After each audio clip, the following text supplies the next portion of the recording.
జ్యోతిష్యులు చెబుతూ ఉంటారు, మరికొన్ని రోజుల్లో మీకు గురు మహర్దశ రాబోతుంది, 9 ఏళ్ళుంటుంది, ఇక మీకు తిరుగులేదు అని అంటారు. గ్రహాల దశలు అంతర్దశలు ప్రాక్టికల్గా ఎలా ఉంటాయో నాకు తెలియదు, కానీ బాబాను చేరుకున్న తర్వాత మనకు జీవితకాలం గురు మహర్దశే. జీవితంలో ప్రతి దశలో వారి అనురాగపు కృప మనల్ని రక్షిస్తుంది. ఇందుకు మనం నిత్యము సాయి ధ్యాసలో ఉండి హృదయ మందిరంలో ఆయనను కొలువు చేసుకుంటే కష్టాల కుంభవృష్టిలోనూ గురుకృప అనే గొడుగు పట్టి మనల్ని కాపాడుతారు. నీవు కోల్పోయిన ప్రతీదీ తీసుకొచ్చి ఇస్తారు.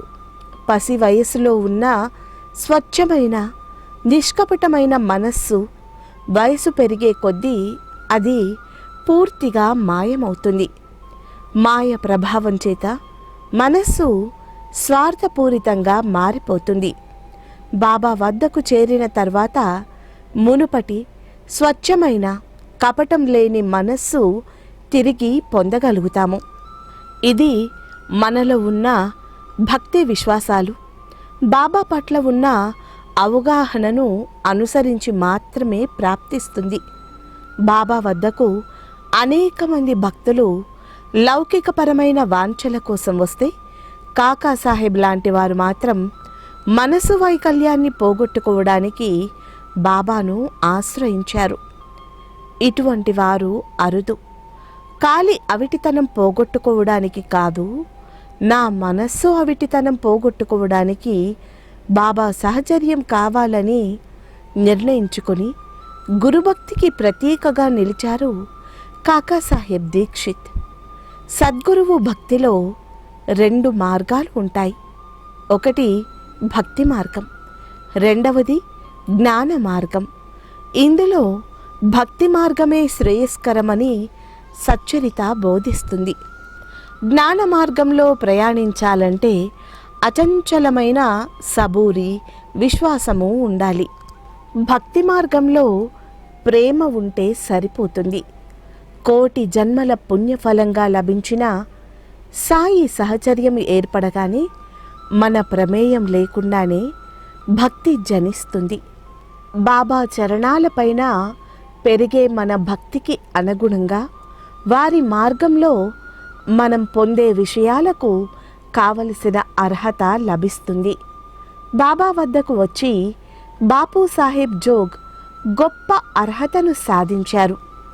మేఘ మరణం తర్వాత తనకు హారతి ఇచ్చే బాధ్యత బాబా జోగ్కు అప్పగించారు.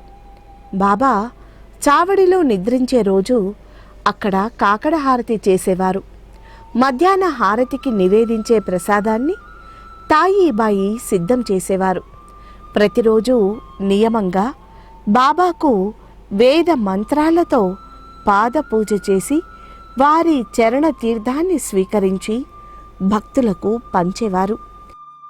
మధ్యాహ్న హారతి అనంతరం బాబా తనకు భక్తులు నివేదించిన ప్రసాదాలలో ఎక్కువ భాగం జోగ్కు ఇచ్చి పంపించేవారు. సాయంత్రం 4 గంటల సమయంలో ద్వారకామాయికి వచ్చి కొద్దిసేపు కూర్చొని బాబా అనుమతితో దీక్షిత్వాడాలో నియమంగా ఏకనాథ భాగవతం పారాయణ చేసేవారు. తన వద్ద ఉన్న భక్తులను జోగ్ చేసే పారాయణ వద్దకు బాబా పంపేవారు. రోజు విడిచి రోజు జరిగే చావడి ఉత్సవానికి జోగ్ వచ్చి ఛత్రం పడితేనే ప్రారంభమయ్యేది. చావడిలో బాబా ఆసీనులు కాగానే మొదట కర్పూర హారతి ఇచ్చేవారు. అంతకుముందు బాబా చేతులకు గంధం రాసి పూలగుత్తిని అందించేవారు. ఆ తర్వాత రాత్రి 9 గంటల సమయంలో బాబాకు సేజ్ హారతి ఇచ్చి జోగ్ బసకు వెళ్ళేవారు. జోగ్ దినచర్య ఇలా ఉండేది. సనాతన ధర్మానికి కట్టుబడి ఎంతో సేవ చేస్తున్న జోగ్ పట్ల బాబాకు ఒక ప్రత్యేకమైన ప్రేమ వాత్సల్యం ఉండేది. జోగ్ దత్తాత్రేయుణ్ణి అమితంగా ఆరాధించేవారు. దత్త ఉపాసకులు కూడా. ప్రతి దత్త జయంతికి తన గృహంలో ప్రత్యేక పూజ హోమాలు చేసేవారు. ప్రతి ఏటా దత్తస్వామికి కొత్త కఫ్ని కుట్టించేవారు.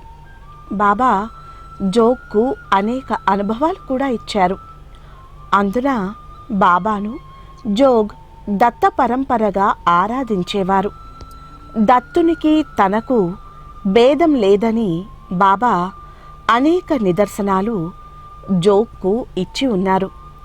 ఒకానొక దత్త జయంతికి 4 రోజుల ముందు కాశీరాం సింపీని బాబాకు తెల్లటి కఫ్నీని కుట్టమని చెబుతాడు. దత్త జయంతి రోజు మధ్యాహ్నం ప్రసాదంతో పాటుగా ఆ కఫ్నీని జోగ్ బాబాకు సమర్పిస్తారు. బాబానే తన దత్తస్వామిగా భావించి కఫ్నీని ఇచ్చిన జోగ్కు బాబా అద్వితీయమైన అనుభవాన్ని ఇస్తారు. జోగ్ ఇచ్చిన కఫ్నీని గుండెలకు హత్తుకొని జోగ్ వైపు సంతోషంగా చూస్తారు. దానికి జోగ్ పరవశించిపోతాడు. తన వద్దనున్న మరొక కఫ్నీని బాబా జోగ్కు ఇస్తారు. బాబా ఇచ్చిన కఫ్నీని చూసి జోగ్ ఆనంద పారవస్యంతో పొంగిపోతాడు. ఇన్నేళ్ళు దత్తుడికి నేను కఫ్నీలు సమర్పిస్తే సాయి దత్తుడు ప్రసాదంగా కఫ్నీని అనుగ్రహించారని ఆ కఫ్నీని ఎంతో భద్రంగా దాచుకుంటాడు జోగ్. ప్రతిరోజు సాయంత్రం ఆ కఫ్నీని ధరించి తలకు తెల్లటి రుమాలు చుట్టుకొని బాబా దర్శనానికి వచ్చేవారు జోగ్. 1912 ఫిబ్రవరి 13న ఒక సంఘటన జరుగుతుంది. కొంతమంది భక్తులు ద్వారకామాయి పైకి ఎక్కి అలంకరణ చేస్తుంటారు. ఆ రోజు చావడి ఉత్సవం కూడా జరగనుంది. ద్వారకామాయి అలంకరణ చేస్తున్న వారిపైన బాబా ఆగ్రహం వ్యక్తం చేస్తారు. అప్పుడే జోగ్ దంపతులు బాబాకు నమస్కారం చేసుకోవడానికి ద్వారకామాయి మెట్లు ఎక్కుతుంటే బాబా తమ చేతిలోని సటకాను తాయిబాయి పైకి విసురుతారు. ఆ సటకాని తిరిగి తాయిబాయి బాబాకు అందచేస్తుంది. చావడి ఉత్సవం ముగిసిన తర్వాత జోగ్ బాబాకు హారతినిస్తూ తన్మయత్వంతో తనను తాను మరచిపోతాడు. హారతి పాఠం ముగిసిన జోగ్ కళ్ళు మూసుకొని బాబాకు హారతి ఇస్తూనే ఉంటారు. అప్పుడు బాబా జోగ్ చేతులు గట్టిగా పట్టుకొని హారతి ఆపు అంటారు. అప్పుడు జోగ్ బాహ్య స్థితికి వస్తాడు. సహచర భక్తులు ఏం జరిగిందని జోగ్ను అడిగితే బాబా ఆసనం పైన అక్కల్కోట స్వామి దర్శనమిచ్చారని, ఆ తన్మయత్వంలో బాహ్య స్థితిని కోల్పోయానని చెబుతారు. బాబాకు 7 సంవత్సరాలు నియమంగా హారతి సేవ చేశారు. ఒక్కసారి షిరిడీలో అడుగుపెట్టిన జోగ్ బాబా మహాసమాధి వరకు షిరిడీ వదలడానికి బాబాగారు అనుమతించలేదు. తమ వ్యక్తిగత పనుల కోసం స్వగ్రామానికి వెళ్ళడానికి కూడా బాబా జోగ్కు అనుమతి ఇవ్వలేదు. జోగ్ అవసరాల కోసం షిరిడీ దాటకుండానే ఆ పనులు పూర్తయ్యేవి. జోగ్ 4 సంవత్సరాల క్రితం ఒక వ్యక్తికి డబ్బు ఇస్తే అప్పు కట్టకుండా ఇబ్బంది పెడుతూ ఉంటాడు. ఆ డబ్బు వసూలు కోసం ఊరికి వెళ్తానంటే కూడా బాబా అంగీకరించారు. కానీ ఆ వ్యక్తే షిరిడీకి వచ్చేలా బాబా చేస్తారు. బాబా వద్దకు వచ్చి, బాబా, నేను వడ్డీ డబ్బులు ఇవ్వలేను, అసలు మాత్రమే ఇస్తానని అంటే జోగ్ను పిలిచి అసలు డబ్బును ఇప్పించి సమస్యను పరిష్కరిస్తారు. మరొక సందర్భంలో జోగ్ పితృతర్పణాల కోసం నాసిక్ వెళ్ళడానికి అనుమతి కోరితే బాబా నిరాకరిస్తారు. తమ తెగకు చెందిన బ్రాహ్మణుడు షిరిడీలో లేడు, నాసిక్లో మాత్రమే ఉంటారని జోగ్ చెప్పినా రేపు ఏర్పాటవుతుందిలే అంటారు. బాబా చెప్పినట్లే నాసిక్ నుండి జోగు తెగకు చెందిన బ్రాహ్మణుడు బాబా దర్శనానికి వస్తాడు. ఆ బ్రాహ్మణుడితో షిరిడీలోనే జోగ్ పితృతర్పణాలు ఇస్తాడు. మరొక సందర్భంలో విశేష పర్వదినాన జోగ్ దంపతులు గంగా స్నానం ఆచరించాలనుకుంటారు. పర్వదినానికి 3 రోజుల ముందే బాబా అనుమతి కోరితే రేపు చూద్దాంలే అంటారు. మరుసటి రోజు వెళ్లాల్సిందేనని జోగ్ అడిగితే చూద్దాంలే అంటారు. రేపు గంగా స్నానానికి బాబా అనుమతి ఇవ్వలేదని భార్యకు చెప్పి ఫకీరుకు గంగా స్నానం విలువ ఏం తెలుస్తుందని రాత్రంతా బాబాను నిందిస్తూ ఉంటాడు. ఉదయం బాబాకు కాకడ హారతి ఇవ్వడానికి వెళ్ళిన జోగ్తో, రాత్రి నన్ను ఎక్కడ నిద్రపోనిచ్చావని, నీ తిట్లతో నాకు ఎలా నిద్ర పట్టిందనుకున్నావు, ఏమీ ఎరగనట్లు నన్ను కాకడ హారతితో నిద్ర లేపడానికి వచ్చావా అని బాబా అడుగుతారు. తాను రాత్రి బాబాను నిందించిన విషయం బాబా గ్రహించారని తెలుసుకొని కాకడ హారతి చేసి బయటకు వెళ్ళిపోతాడు జోగ్. బయట జనం కోలాహలంగా ప్రధాన రహదారి వైపు పరుగులు తీస్తూ ఉంటారు. ఏం జరిగిందని జోగ్ అడిగితే మన ఊరికి కాలువలోకి గోదావరి ప్రవాహం వచ్చిందని చెబుతారు. గోదావరిలో నీటి ప్రవాహం పెరగడం వల్ల కోపర్గావ్ నుండి నీటిని షిర్డీ వైపు మళ్లించారని చెబుతారు. జోగ్ ఈ విషయం తెలుసుకుని భార్యతో కలిసి కాలువలో గంగా స్నానం ఆచరిస్తారు. కోపర్గావ్ నుండి షిరిడీకి గోదావరి కెనాల్ తవ్వినా ఆ పనులు మాత్రం పూర్తి కాలేదు. మరో సంవత్సరానికి కానీ ఆ పనులు పూర్తయి నీరు వచ్చే అవకాశం లేదు. కానీ ఆ గోదావరి నీరు శివరాత్రి పర్వదినాన షిరిడీకి వస్తాయని ఆ విషయం కేవలం బాబాకు మాత్రమే తెలుసు. అందుకే జోగ్ దంపతులకు ప్రయాసపడకుండా పరమార్థాన్ని చేకూర్చారు బాబా.